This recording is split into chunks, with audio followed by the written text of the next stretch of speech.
የጣሊያን ጠቅላይ ሚኒስትር ጆርጂያ ሜሎኒ አገራቸው ከአፍሪካ ሀገራት መሪዎች ጋር በአዲስ አበባ ባደረጉት ጉባኤ በዕዳ አከፋፈል ላይ መነጋገራቸውን ገለጹ።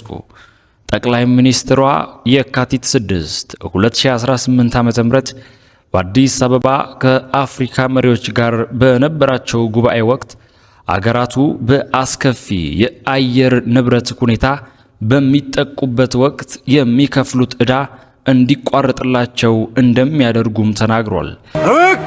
ለክብርት ለጣሊያን ጠቅላይ ሚኒስትር በብረት ሰላም።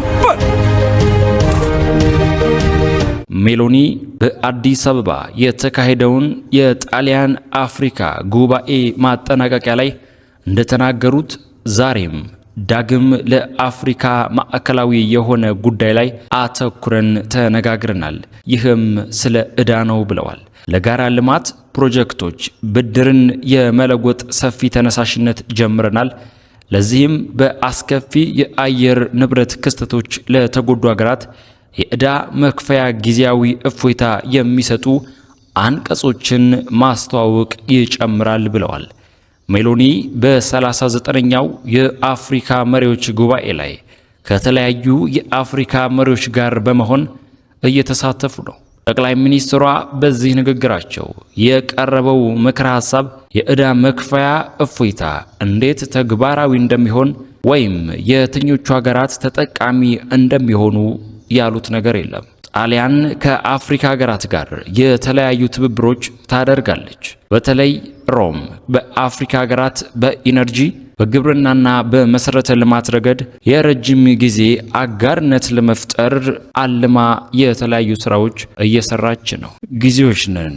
መረጃዎችን ወደ እናንተ የምናሳልፍበት ሰዓት ነው። አብራችሁን ትቆዩ ዘንድ በመጋበዝ ወደ መረጃዎቹ እናልፋለን።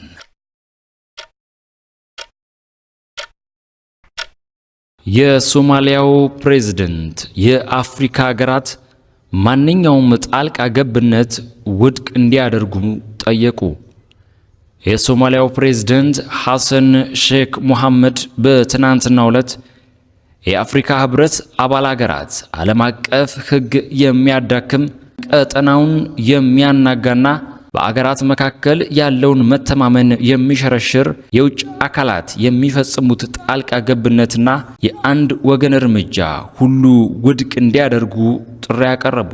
ፕሬዝዳንቱ ይህንን ያሉት የካቲት 6 2018 ዓ.ም በአዲስ አበባ በተካሄደው የጣሊያን አፍሪካ ጉባኤ ላይ ነው። የአፍሪካ ልማት ከተባበሩት መንግስታት ቻርተርና ከአፍሪካ ህብረት የህግ መርሆች ጋር በሚጣጣም መልኩ ለአገሮች ሉዓላዊነት፣ ለግዛት አንድነትና የፖለቲካ ነጻነት በጽኑ አክብሮት ላይ የተመሰረተ መሆን አለበት ሲሉ ሙሐመድ በኢትዮጵያ በተካሄደው ጣሊያን አፍሪካ ጉባኤ ላይ ተናግሯል። እነዚህ መርሆች ምኞት አይደሉም፣ ለጋራ ደህንነታችን መሰረት የሆኑ አስገዳጅ ቃል ኪዳኖች ናቸው ያሉት ሙሐመድ እስራኤል ሶማሊላንድ እንደ ሉዓላዊ ሀገር እውቅና መስጠቷን አውግዘዋል። እንዲህ ያሉት እርምጃዎች ይህንን መሰረት ለማፍረስ ብቻ የሚያገለግሉ ናቸው። ይህንንም በጥብቅ ማውገዝ አለብን ብለዋል።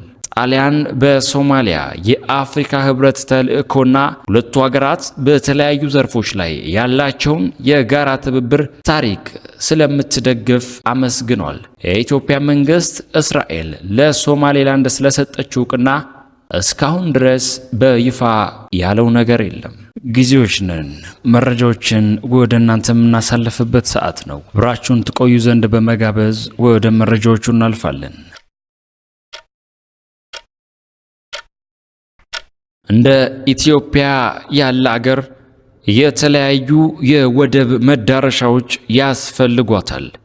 ጠቅላይ ሚኒስትር ዶክተር አብይ አህመድ ጠቅላይ ሚኒስትር አብይ ለአፍሪካ ህብረት ጉባኤ ተሰብሳቢዎች ባደረጉት ንግግር ላይ ከ130 ሚሊዮን በላይ ህዝብ ላለው እንደ ኢትዮጵያ ላለ አገር ቀጣይነት ያለው እድገት የተለያዩ የወደብ መዳረሻዎች ያስፈልጓታል ሲሉም ተናግሯል። ጠቅላይ ሚኒስትሩ በ39ኛው የአፍሪካ ህብረት የመሪዎች ጉባኤ ባስተላለፉት መልእክት አስተማማኝ የባህር በር መዳረሻ በሰላማዊ ትብብር ማረጋገጥ መሰረታዊ ነው ብለዋል። ለአፍሪካ ቀንድ አገራት የወደፊት የምጣኔ ሀብትና ለረጅም ጊዜ መረጋጋት አስተማማኝ የባህር በር አስፈላጊ መሆኑንም በንግግራቸው ላይ አንጸባርቀዋል። አሁን የምንገኘው የዓለም አቀፍ ሽግግር ላይ ነው ያሉት ጠቅላይ ሚኒስትር አብይ በዚህ እርግጠኝነት በጠፋበት ዘመን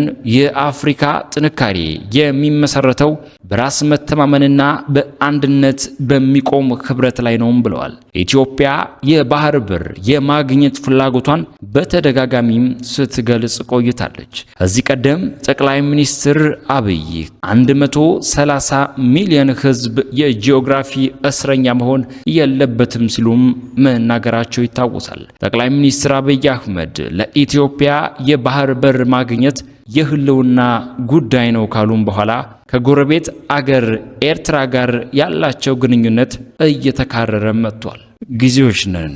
መረጃዎችን ወደ እናንተ የምናሳልፍበት ሰዓት ነው። አብራችሁን ትቆዩ ዘንድ በመጋበዝ ወደ መረጃዎቹ እናልፋለን። በመላው አፍሪካ ወንዞች ለጋራ ጥቅም ሲውሉ የመረጋጋት ምንጭ መሆን ይችላሉ።